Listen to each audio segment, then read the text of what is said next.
let's practice drawing some poses together. Hello, my name is Jade, and I like to paint with pixels.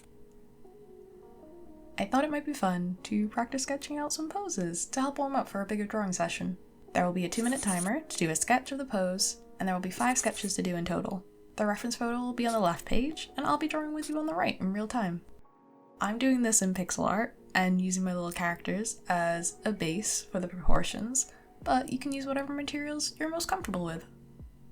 Don't worry if you've never done it before, neither have I, so it'll be a fun learning experience to try together, and I'll let you know some of my thoughts of how I found it in a bonus sketch at the end. So, pause the video if you need to grab materials, and if not, let's jump into the first sketch. The timer will be at the top of the screen. Good luck!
how did you find it?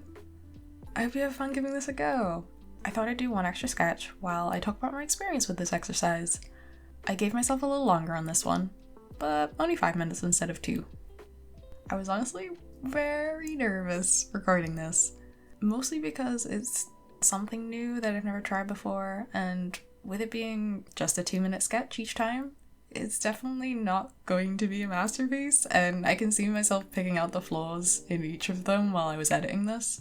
But I don't want to just show drawings that I'm happy with. I want to share the whole process and the journey of learning how to draw as best as I can. And that will absolutely include drawings and sketches that I don't vibe with as much. But I think it's important to share these too, because the drawings or aspects of drawings that I might not be happy with can be a useful learning experience to share, and so others can learn from it too. So I had to remind myself multiple times throughout this exercise that this was a 2-minute sketch, and it's not going to be perfect. And my want to make it exactly like the reference, but with my character proportions, really got in the way at times. But I think this is all part of the process, and it'll get easier over time, the more I practice. I saw this in other videos, but oh man, if you can, try to keep some time to add a little bit of shading to your sketches before the end of the timer, because I completely forgot to, and so I gave myself a little extra 10 to 20 seconds to add some in at the end. But it adds so much to help understand like where all of the limbs are in 3D space, and I think it helps the pose read a lot better too. One thing I probably should have had a bit more practice with before trying this is getting the proportions down on the base character, because I think it's one of the things that I spent the most time with in both the 2-minute sketches and the sketch that you're watching in the background now. I think the places where that's most noticeable is on the arms when they're stretched out or over the head of the character, and the torso can become quite long in some of the poses as well. I think because there is this extra step to translate the pose in the reference to the proportions of my characters, I think it made it a lot harder for myself as a first attempt at this exercise. But hey, we're learning and we know it for next time. That's something to keep an eye on. I might actually create some sort of reference sheet for my base character so that I know the proportions a bit better and I can use it as part of this exercise, and hopefully it'll keep everything else in proportion as well. But all in all, this was a really useful exercise for just kind of letting go of that perfection and just going with the flow to focus on the main elements of the pose. So it's definitely a very good warm-up exercise. I hope you enjoyed this video. Let me know if you gave this exercise a go and how you found it, or if you'd like to see more of these types of videos where we draw together in real time. I'd love to know your thoughts. I hope you have a lovely rest of your week, and I'll see you in the next video. Take care out there. Bye-bye!